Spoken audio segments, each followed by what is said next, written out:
Ladies and gentlemen, please join me in welcoming our next presenter, Major Chip Huth. That was good, man. All right, is this where I stand? So thank you guys so much. It's been so great to be here with you the last couple of days, and I know what you're probably thinking. I can almost read it in your face as you're thinking, that Chip Huth is a lot better looking than Dave Moss.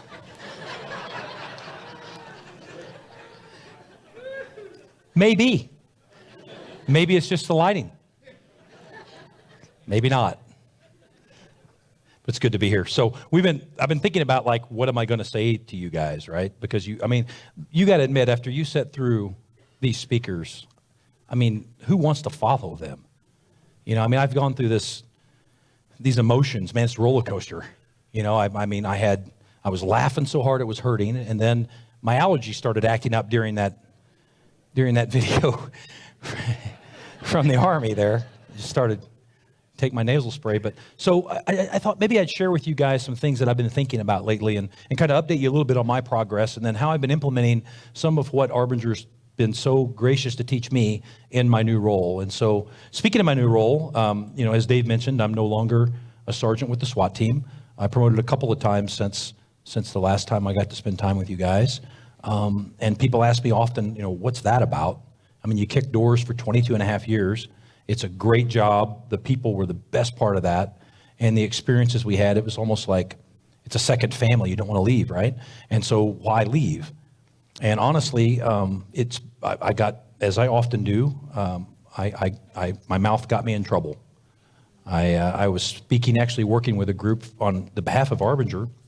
And if I remember right, it was a corporate group, and it was right after Ferguson, Missouri happened. If you guys remember Ferguson, of course you probably do. I know we do. But right after that happened, I was out speaking with a group, and we were doing some talks around outward mindset stuff. And so we're wrapping up at the end of the day, and someone asked me, we're kind of just talking shop, and someone asked me, Chip, what do you think the biggest problem facing law enforcement is today? And I assumed they probably thought I was going to say something like, well, it's the media bias, or it's the unrealistic expectations that people have of us as law enforcement officers. There's a whole bunch of things that I had heard that would define the problem in contemporary law enforcement. But really, and this was just very extemporaneous, the first thing I thought of to say, I said this. I said, the biggest problem facing law enforcement, in my estimation, is a leadership vacuum. I said, we have a culture of leaders that are treating people, officers, in a way that is antithetical to the way we want them to interact with the community. They go to work and they feel put upon and objectified and taken for granted. And then we ask them to go out into the field in these really complex situations and be their best and represent us and put on this great face to meet the public. And it's really not a fair expectation. And so I said that, right? And so I'm on the plane and I'm flying home and I'm thinking, well, okay, I can't just say that and not try to be helpful. I can't try to do something about that. And the only way I can do that is by promoting. And so I started working at doing just that. And I was very fortunate to be able to promote as fast as I have to the level I'm at. And it's been an interesting journey. And the opportunities I have now at this level are just so different. So I'll catch you up. So I had a new chief on board back in September, August, end of August, 1st of September. That chief transferred me out of the Special Operations Division. So at that time, I was the major in charge of all special operations. So I basically served every rank all the way through from point man on the entry team, unit trainer, all the way up to the senior commander. Well, that chief transferred me to a patrol division. Now, I'd never done much in patrol in my career, so this has been a great opportunity for me the last 6 months to actually work with a variety of officers that I never would have had an opportunity to work with before. Everybody in my SWAT teams were twice selected. They'd gone through two sets of interviews and physical, testing and all this stuff, right? They were really motivated, highly motivated people. So managing them, it was like you had to pull back the reins a little bit, but you certainly didn't have to kick them in the butt. They were good to go, right? They were aggressive. They were moving forward. It was just a different type of management, right? So this assignment gives me an opportunity to work from people that range from, they've been on a long time. They're very cynical. They're very skeptical about anything management does. People that are very strong in the labor force, they're with what you guys would call a union in the private sector. It's we have a meet and confer agreement on our department. So the Fraternal Order of Police is more like it's a labor organization, but they don't really strike, because you can imagine if the police could strike, that would be horrible. There's people that are deeply rooted in that, right? It's us versus them, and then there's motivated people, and then anywhere in between. So I have an opportunity now to work with so many awesome people, and I'm doing more mentoring now than I ever could have done there. So I onboard as a division commander. You're looking at about 85 square miles, 90,000 people. We've got about 100 employees within my chain of command. And so I'm like the police chief of this division. And so it's been great. And some of the things that we've been talking about in the leadership teams relative to the outward mindset is how do we develop our leadership so that we're providing the best leadership and guidance for the troops that are out there doing a really challenging job. And so when I transferred, it was shortly after that I lost my operations sergeant and got a new operations sergeant. I lost my administrative assistant and got a new administrative assistant. I lost 3 of my commanders, my captains, and got new commanders. So this is an entire new team, right? What a great opportunity. So we sit down and we start having meetings and talking about outward mindset. But I'm very hesitant to expose them to the frameworks and that type of stuff right off the bat. What I want them to do initially, this is my mindset, is I want them to experience what it's like to work in an outward mindset environment. I want them to experience it from the top down. I want to show them this is what this feels like. So that's kind of what I'm thinking about. So we sit down in our meeting and we say, okay, let's start talking about these things, right? What does that look like? And I share a little bit of my philosophy, and I let them start watching how I interact with people. And so one of the things we talk about in the leadership team, I said, well, and if you think about what they showed up on the slide when Mitch and Jim were talking about the 5 steps, right? The assessment, the training, the implementation, reassessment, sustainment. Okay, so it's using that same format. It's like, let's assess what are the primary thing that we're here for. Why are we here as a group? What are we assembled for? What's our mission, right? What are we trying to accomplish? And let's just really answer that. Now you would think, and you might take for granted that they knew that, right? But honestly, not everybody really knows that. Sometimes there's not a lot of clarity around exactly what our mission is, especially in this type of work, right? So like, a lot of people have 2 jobs at work. They have the primary job, which is ostensibly we're going to move toward the mission, right? We're going to accomplish the mission. But they have what Daniel Coyle, I think, calls the second secret job. And that job is protecting their reputation, right? So first job, I'm focused on the mission, trying to get things done. But this second job that a lot of us have, especially with the inward mindset on board, is I'm protecting my reputation. Well, one of the deep lessons that I learned from Arbinger is you can't focus on the mission and yourself at the same time. You just don't have that bandwidth, And so we started talking about this around the table and thought, okay, how do we create a team that can focus on the mission? And so I encountered in my commanders, right? And I've encountered commanders I've mentored across the department that they range in opinions about how to approach leadership. We don't do a good job of developing a leadership pipeline like the Army does, let's say.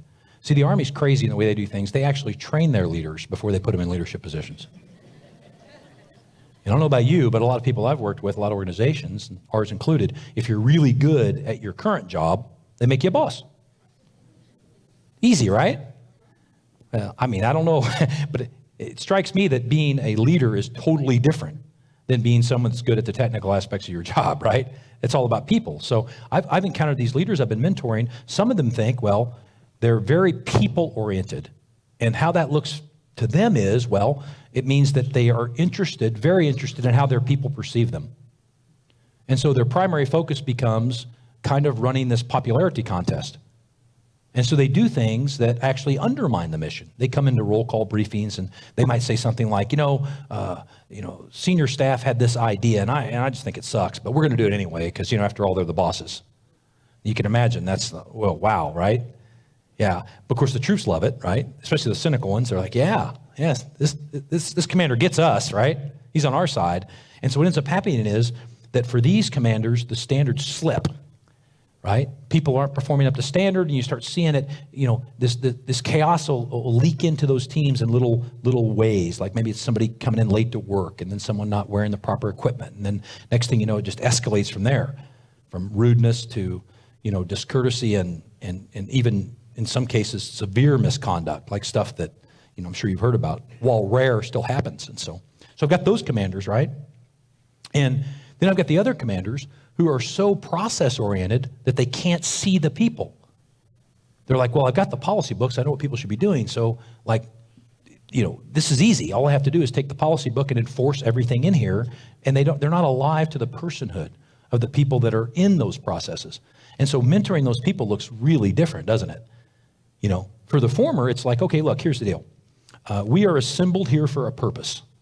And there are many things, many characterizations of leaders. You've heard servant leadership. You've heard autocratic, democratic, participatory, all these different labels and ways to characterize leaders. But as a associate of mine, Jocko Willink, said, of all those characterizations, there's really only two that matter, and that's whether they're ineffective or effective. And I found it to be very interesting, right? Because him and I actually dialogued about that. When I'd read that in something he'd written, and we dialogued about that, and I thought, wow, at the end of the day, we're assembled for a reason, right? This isn't like a club. Like, we're not just coming to work just to hang out together and enjoy each other's company. Like, we really have something we need to get done, right? So it turns out, what I tell those supervisors is, the mission is not primary. The people are not primary. The mission is primary. And that's a hard thing to accept, right? Well, you're saying people aren't important? No, people are extremely important. They're a close second to the mission. But at the end of the day, I might ask you to do something that you don't agree with. I might ask you to do something that you find objectionable. That's why we compensate you. That's why we're not letting you do this for free. The mission first. If we don't accomplish the mission, then we don't have a purpose for being here together. So everything that we do on our leadership team, the proper metric is, does this serve the mission? Does this serve the mission? And for the people on the other side of the spectrum, the commanders that are so process-oriented they can't see the people, we start having conversations around, look, yes, I agree the mission is most important, but how do we get that done? We get that done by building trusting relationships. When people start trusting us, they know that we have their back. We're providing top cover. We're interpreting things for them in a way that makes sense at the tactical level. They're going to take care of the mission. They're going to execute if they feel they're supported and they're allowed to unleash their talents. So we have to work in a totally different way with those commanders to kind of get them to understand that. And we find this balance, this equilibrium, right? And so it looks a lot like in our team, it's the mission, it's our people, and then it's us. And that's our list of our priorities for our team. And we make all our decisions that way. So I implemented weekly team meetings, leadership team meetings. We all sit around a table in a circle. If you're not in town, you conference in, unless you're on a vacation with your family. So like I conferenced in yesterday, even though you guys are my family, I just didn't feel right, not conferencing in, so I did. And we have talks around what's happening. And I modeled this off of what Arbinger does.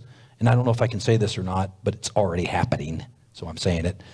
But I've observed this at Arbinger. They do these stand-up meetings, and it's it's so awesome. I've conferenced in. I've actually been there for a couple of them.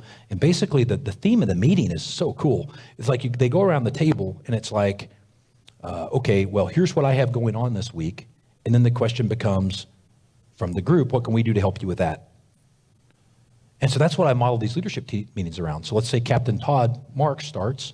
He's my day shift captain. He might start with this are the things I have going. And everybody on the team then offers support and help. What can we do, Todd, to make it easier for you to do that, to accomplish that? And we go around the table doing this. And it leads to some great deep discussions. And so we orient ourselves in that way that we're being supportive. And then we have conversations around the ways we're supporting the people in the mission. And we're always trying to come up with new ways to show them how much we support them. And then, so I end up doing these one-on-one meetings with my commanders where we start talking about developing leadership with an outward mindset and practices we can use in doing this.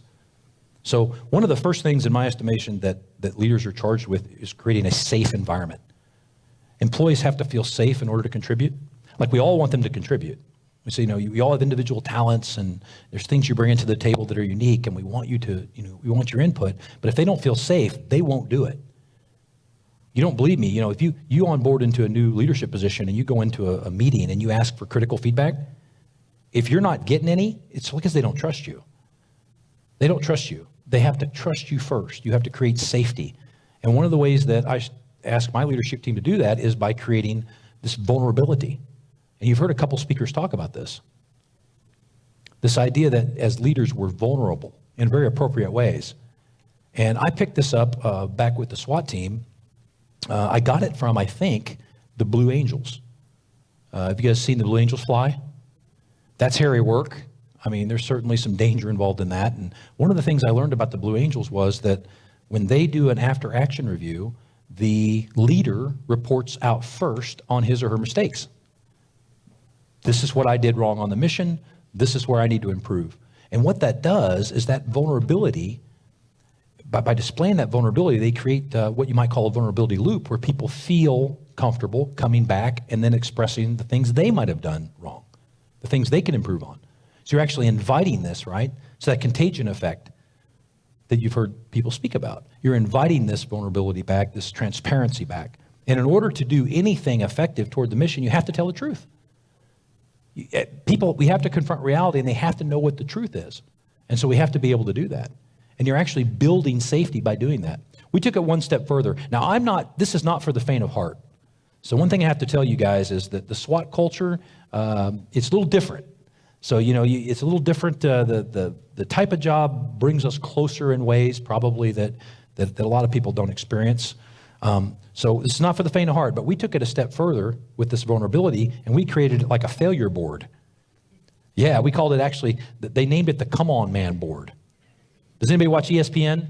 Ever seen the Come On Man? Yeah, when somebody drops the ball, figuratively or literally. And so we created this board, this Come On Man board, and if I screwed up, there was going to be that was going to be memorialized on this board. Like, so everybody got to see it and talk about it, and we kind of, we accepted it, we owned it, and then we were able to kind of laugh at ourselves a little bit about it.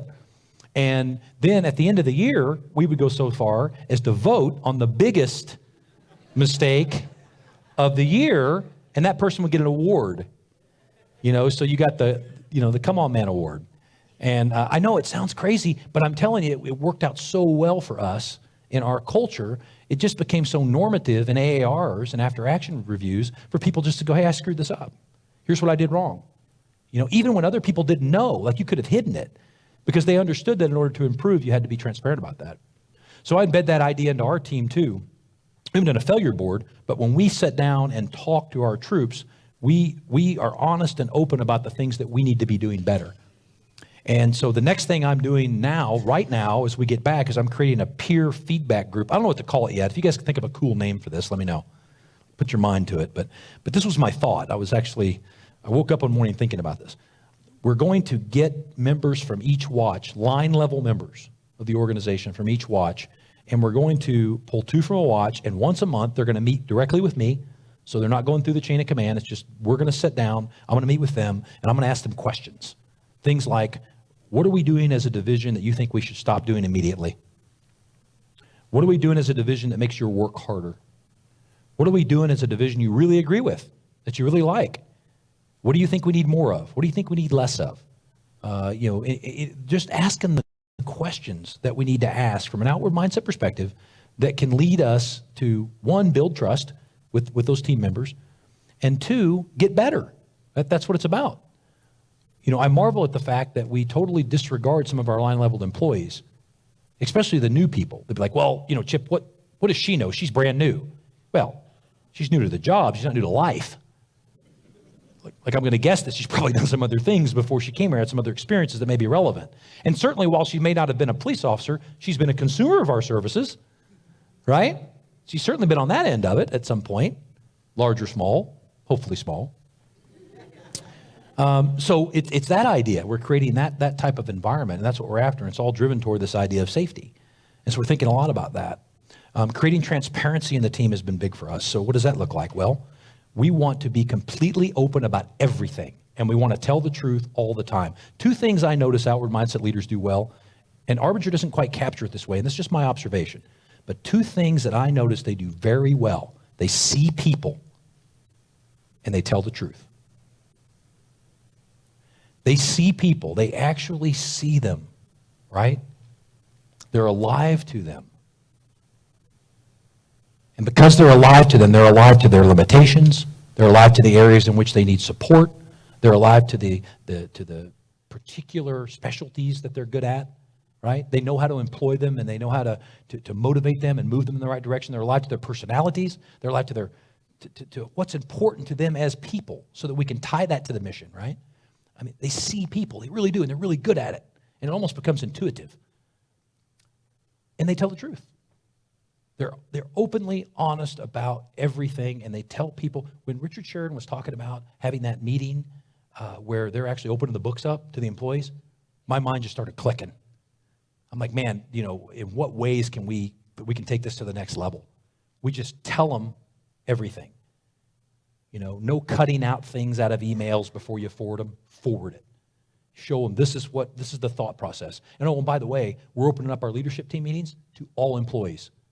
They can come and watch. They can come sit in. They can ask questions. I want them to see behind the curtain. This is what we're doing, right? This is what we're developing. And sometimes people say to me, well, Chip, there's certain issues we can't tell the truth about. We can't be transparent about. And yes, that's true. There are certain legal restrictions on your ability to be transparent about certain things. That's okay. When you can't tell them openly what's happening, tell them why you can't tell them openly what's happening. It comes up with us all the time in disciplinary issues. We can't discuss an employee's disciplinary history or some disciplinary proceeding with the general masses. We can't do that. That's a violation of, number one, it's disrespectful. Number two, there are laws in place that would make that untenable. And so what we do is we simply say, look, when people come and ask a question, hey, we heard that Jeremy's, he's in a lot of trouble, man. What's going on there? Well, look, listen, we can't discuss Jeremy's situation with you. Jeremy's free to discuss it. We can't discuss it out of respect for him and out of respect for the legal restrictions. We just can't do it. And it would be wrong for us to do that, and we wouldn't do that if you were in Jeremy's situation. So, we just can't comment on that. But do you understand why we can't? And we have a conversation around that. I knew we were on the right track. I just feel so strongly about it. We've got so much more so many more iterations of this to go. But I knew we were on the right track when 2 months into the job, it was about 3 months, I guess, now that I think about the math. I had to invite an employee to leave. So here I am, this new leader. I'm coming in, and one of the first things I have to do is terminate somebody. And so it turns out, there's an outward mindset way to do that too, right?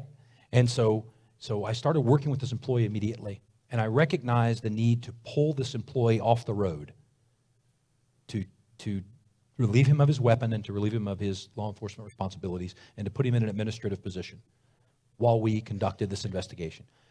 That conversation was very interesting, to tell him basically, we're going to put you at a tactical timeout, and we're going to deal with all these other things that are going on.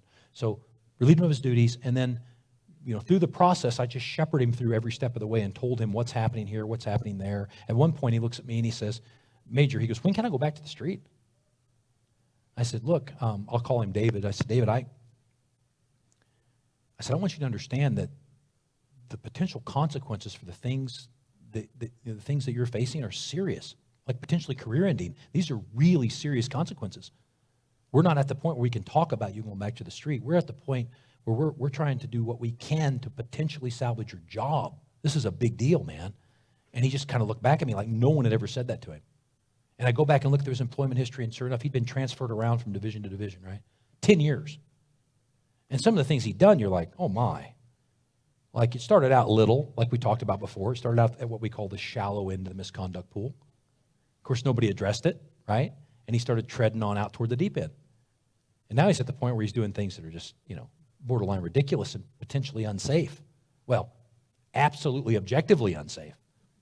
And so I'll walk him through this process, and the time comes to have the conversation, the final conversation where I tell him, what did I call him, David? David? You got to be careful. I've done this before. We actually filmed one of these one time. They could use none of it because everything I said was inappropriate. Yeah. Roger that. That's what you get without a trained speaker who has never, ever, one time in his life, made it through a slide deck in any cogent kind of manner. You're welcome. No lessons. Thanks, Jim. So I had this conversation. I pull him in, and I'm like, David, I said, and this is so great. This might sound familiar to some of you because, you don't think you learn stuff here? Oh, my God. And so it's like a laboratory. Like, I'm living in a laboratory right to practice all of these things that Arbinger opens my mind to. And so I said to him, I said, David, I said, here's the deal. I said, at North Patrol Division, we are committed to achieving these results. I talked to him about our mission and service and building trust with every contact.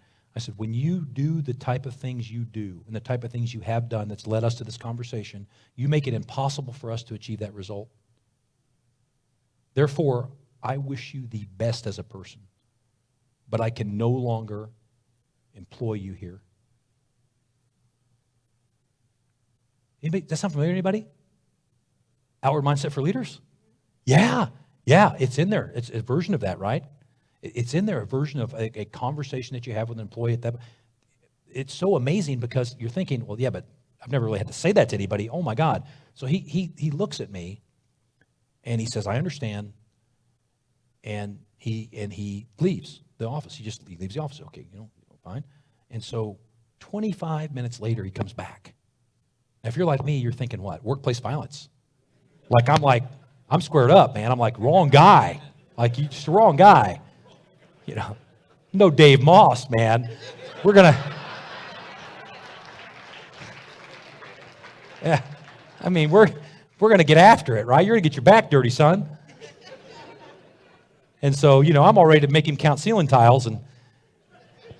But it ain't like that. He says, sir, and that's what they call me around there, sir, unlike here. So he goes, sir, can I talk to you about this? And I said, absolutely, David. So we sat down and he says, listen, I just want to say to you that I've been in a lot of trouble in my career. And I've been through this process a lot of times. And he goes, I have never been treated with this much respect. No one has ever communicated with the way you and the rest of the command staff has. And, honestly, I'm just blown away. And he goes, and what I've been thinking about, the last half hour is that, maybe I'm to blame for some of this. I know. It never occurred to me. And he says, well, I've just been thinking that maybe the reason that I've done some of the things I've done lately is that my heart's not in the job anymore. I just don't feel it, man. I don't feel it. And I don't think I'm cut out for this work anymore. And I've been lying to myself for a while. And he says, look, I want to save you the trouble of firing me. I'd just like to resign. And he goes, I just want to let you know that this isn't working out so well for me. I've got 6 kids. I've got a wife. I've got a lot going on. And I really don't want to lose a job. But he goes, I think you're doing the right thing. And I want to thank you. And I want to just tell you to keep doing what you're doing. This is a guy I fired, right? Look, this is the type of culture we're trying to create, and it's all embedded, or it's all based, the foundation of all this is the outward mindset. What would it feel like to be an employee losing your job? What would it feel like to be a person who, by the way, in no small part, management is responsible for his situation? Do you agree? Absolutely we are. Matter of fact, I'd say we've got a larger part of the responsibility than he does, because we have implicitly told him that it's okay to do the things he's been doing, because we haven't effectively addressed them. The lesson we taught him is the explicit message is follow the rules. The implicit message is you can do whatever you want to do, and you're going to take a little bit of grief from us, and then we'll move you to another division, and we could start over. It's like, what do they call that in golf? A mulligan, right? We don't have any cool things in kickboxing, like terms like that. Yeah, right? I mean, so we own some of this. And so we approach it that way. It's like, let's approach it. We're going to shepherd this guy through this process because he deserves our utmost respect as a person. And he may not be a viable employee anymore, but he's still a person. And guess what? He's going to go on he's going to go on out there in life and do something. And one thing I'm coming to realize, thanks to Arbinger, is we are all networked. It's not like I'm an individual actor. Like I come here to Utah and I just interact with the people I see here, and that's it. It doesn't end there, right? Not in this environment. We are in an environment that is incredibly complex. It's characterized by complexity. Of course, the bureaucratic system I'm in is optimized for complication, but we're in a complex environment, which means there's so much nonlinear escalation, which means what? Well, for you and me, it means the same thing. It means that every contact you have with every single person is an opportunity to build or destroy a relationship. Every contact. There are no insignificant contacts. From the people who were so kind as to bus our tables and clean up after our lunch, to Jim Farrell, to Mitch Warner, to even Dave Moss. Every contact we have with every person is an opportunity to build or destroy a relationship. And they're not responding to what we're saying, they're responding to who we are, right? And how they feel seen by us. And that's the key. Now imagine that in law enforcement. We're taking that out to the next level, we're pushing it out to the street. It's like, wow, we get to contact people from all strata of society, from the richest to the poorest. We contact people in situations that most of you in the room couldn't even imagine. And we contact people that maybe never meet the police outside the context of a traffic stop. And anywhere in between, we've got an ability or an opportunity to build trust. And we leverage that trust, that relational capital, to get our jobs done. See, we don't make a profit. We don't have profit margins in law enforcement. We're about public service. We spend your money, but we don't make you any money. You guys have profit margins, most of you. Most of you have those things, certainly not our military partners, but most of you have those things. But you also need relational capital to meet those metrics. You have to have it. Every opportunity, every contact you have is an opportunity to build that type of trust, that relational capital in your organization. That's what you will leverage to meet your metrics. That's what you will leverage at the end of the day. And it's a very, very powerful lesson for us to learn as a leadership team. So outward mindset leaders have to create transparency. We have to tell the truth. We have to really be authentic in the way that we see people. It's not something you can fake. Right now we're going through a promotional process. It's that time of year when people are vying for promotion, and a lot of people only start thinking about promotion like when the announcement comes out. Like prep for the test. Ooh, that sounds like a good idea. I think I'll do that. That's problematic for a lot of reasons. And of course, now I'm getting inundated with opportunities to mentor people, but some of it's like last minute, like, hey, can you set aside a couple hours to talk to me about how I get promoted? Wow. And I can't do much with that. Like, I can't do much with that because like I know, there's an authenticity there that has to be built over time, right? I do what I can. The best I can offer them is based on a philosophy that I learned a long time ago called the via negativa. It basically translates into the negative life. And so, the story goes that the Pope asked Michelangelo, how did you create the statue of David? To which David replied, simple, or which Michelangelo replied, simple, I just removed everything that wasn't David. Right? So what was left was David, right? Well, so it's like addition by subtraction. And so how it works for us would be, you come to me and you say, Chip, how do I get promoted? And I would say, wow, I don't know. Like there's so many things that have to fall into place there, right? There's a lot happening there. And there's opportunities, there's the vacancies, there's your personality. Hell, there's even the idea that depending on what time of the day you go to the assessment center to be graded, that might impact your score, right? I read a study on Israeli judges of all people that showed that in the afternoon, they were much likely to default to just standardize matrices when giving sentences. In the morning, they were more likely to be contemplative and thoughtful. So like you really get a better shake if you go in the morning, right? It's the same kind of thing. So saying that to say, I can't tell them with any certainty what the formula is to get promoted. But applying our via negativa philosophy, I can tell them 100% for sure how to tank their chances of getting promoted. Right? I can tell you all the things you need to do to ensure you'll never be promoted. And we start deconstructing and reverse engineering that. That's almost the best I can offer them. For the people that come to me early, what do we talk about? We talk about outward mindset. We talk about building a way of being that is authentic. It becomes part of who you are, right? It becomes second nature. So, at first maybe you're pulling out a framework, right? The influence pyramid, oh my God, how many times have I employed that? But now I don't need to look at it. I know it and I feel it, right? I can feel what level I'm at because I've practiced it. I've done the work. I've done the practice, right? I've done my 5 minutes a day. And so it starts becoming part of who I am, and it's more organic, and that's the goal, right? Leaders like that get in early on the process, oh my God, they're so much more likely to be able to be successful because when they're being judged on who they really are. They're not playing a role. So that's a big part of what I'm doing, the mentoring, the leadership, teaching people about these principles, and then always finding cool and interesting ways to implement the outward mindset philosophy. Now, one thing I wanted to do that's a little bit different, as you guys can tell, I don't have any slides. And I had no idea what I was going to say to you. Sorry. But what I did want to do is I wanted to save a little bit of time to answer some questions. Because I feel like people have questions they want to ask. I've talked to so many of you, I think like almost all of you, at one point or another, and I want to be able to answer some of your questions here, and I don't want to make you late to leave early. We know if Dave Moss comes back up here, it could be a while. So, and I'm done. You know what? Let's get off Dave. I love that guy. He's a hero of mine, by the way. I've got his baseball card. Yard dart card, but it's the same thing.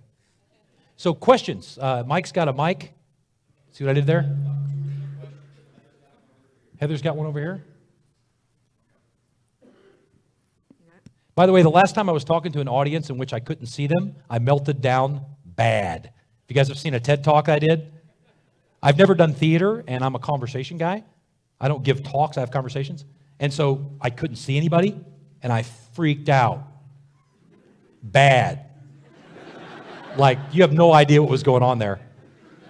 I called Shelly. Shelly's my dearest, and I call her on the phone from the balcony, and I'm like, honey, I'm in trouble.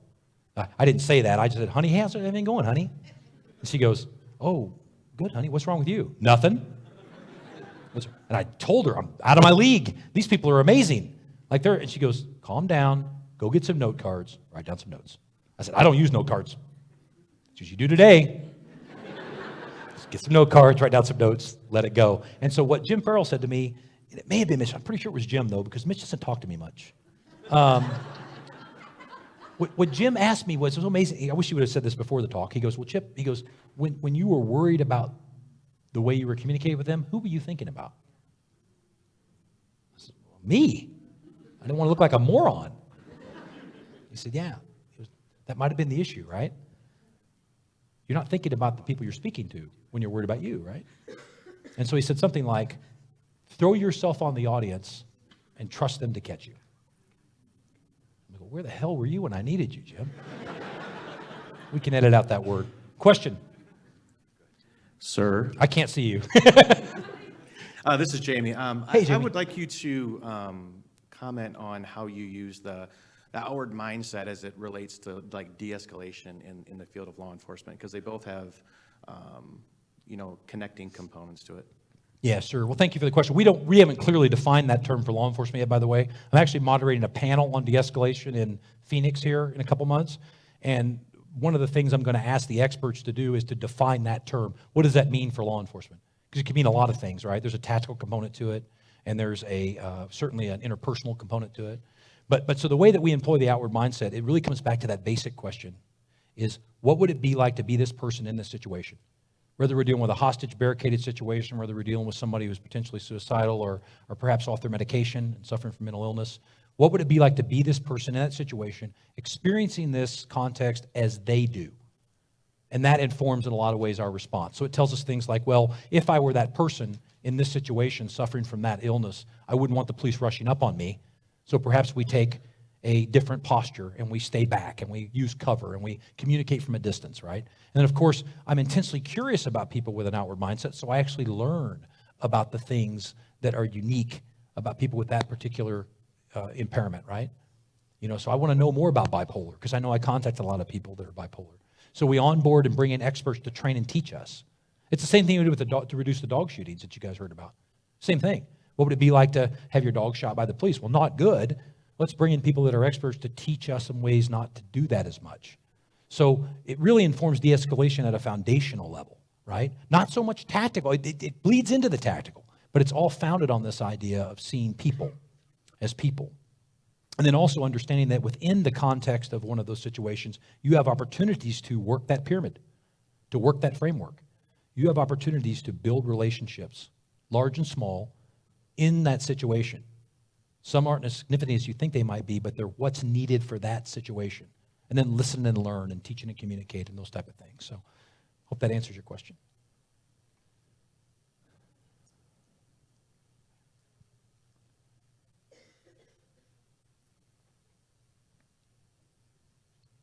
Was it you, sir?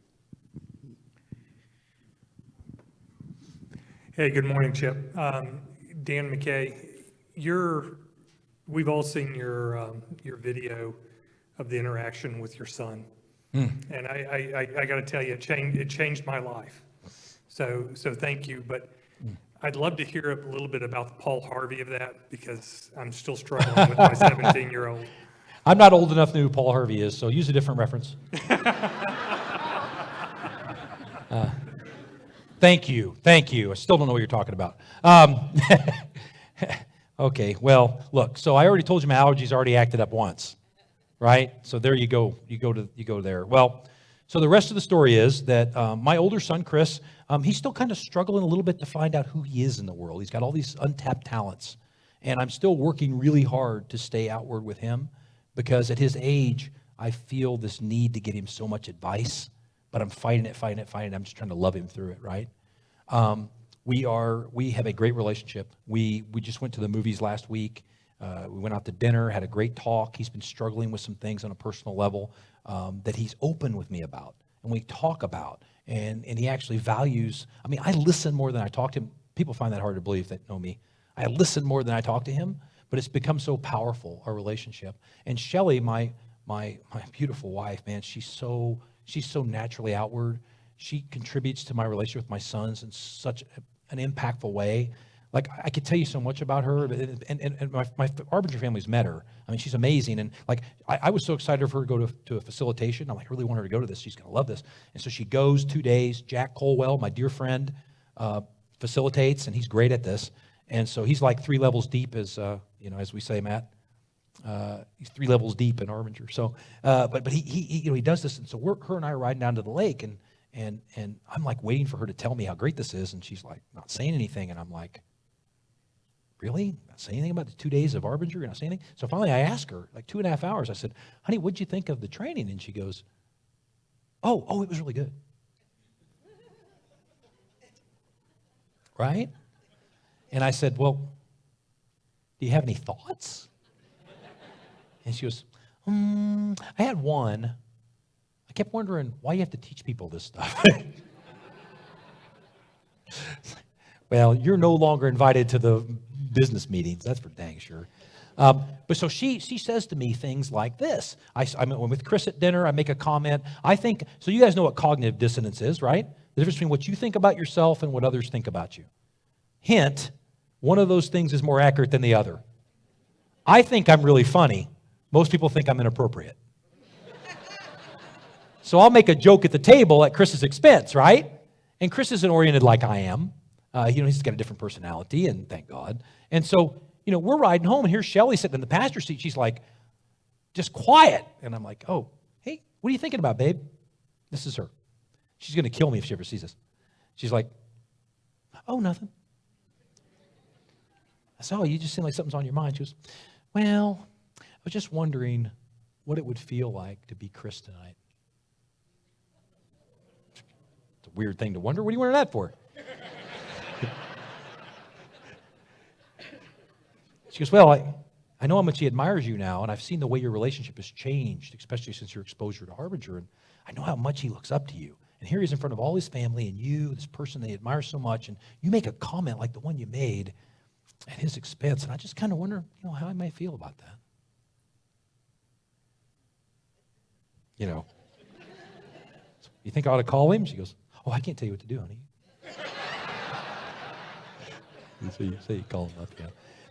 It's going great. And the last thing I'll tell you about my sons is my Jack Cole and I won't cry this time, Jack, when I tell this because I've told it enough now, but Jack Cole and I were in Gainesville, Florida for Arbinger just a couple of years ago, and Brandon was stationed in Destin, Florida. So if you're familiar with that geography, I would say Google Maps probably tell you about 6 hours between those two on the road. He found out Jack and I were in Gainesville for an overnight engagement. He drove 6 hours one way, had dinner with us, and drove home. And this was a kid who moved out of my house when he was a senior in high school. He could not wait to get away.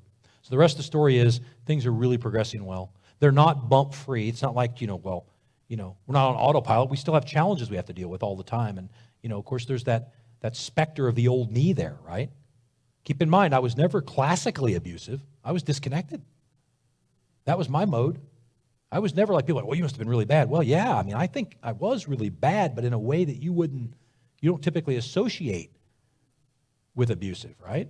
I was just disinterested, disengaged. So it's going very well. I'm very happy to report that. And I think ultimately you would probably have to ask them, and you're welcome to have their number. That would be the best metric. I think about time for one more question before we turn it over. I may just be saying that. That may not be true. Hi, Chip. I'm Diane. Over here. Where's she at? Hello. Oh, hey, Diane. Hi. How are you? Good. How are You you? should come up here and ask the question. It's just amazing. That's all right. I'll stay here. Question I have is, in law enforcement, when you're engaging in such intensity with people who have a lot of difficulties and can sometimes portray, some realities of being human that aren't great to be involved with all the time, how does outward mindset help you stay resilient? Yeah, oh, that's a great question. Well, better than that. It doesn't help me stay resilient. It helps me stay anti-fragile. It's a different thing, man. So something that's resilient remains unchanged because of stress. Like a rubber ball you bounce to the ground 1,000 times. It's the same as before you bounced it, right? It's resilient. It doesn't change. But something that's anti-fragile actually benefits from harm and stress. It gets stronger when it's stressed. That's what the outward mindset does for us in law enforcement. It's what it does for me personally. I actually seek out opportunities I inject myself into stressful situations as an opportunity to grow stronger and learn. I don't shy away from them anymore for fear that I can't deal with them or for fear that my incompetence will be exposed. I go headlong into it because I am buttressed by this knowledge, this way of being, this sense of the way I need to be responsive to people in those situations. I feel stronger and able to deal with it. And so I'm able to learn and to extract the lessons out of each of those tense situations. And it helps me get better when I deal with the next ones. And next thing you know, I'm mentoring people on how to deal with those things. So it's just cascading effect, right?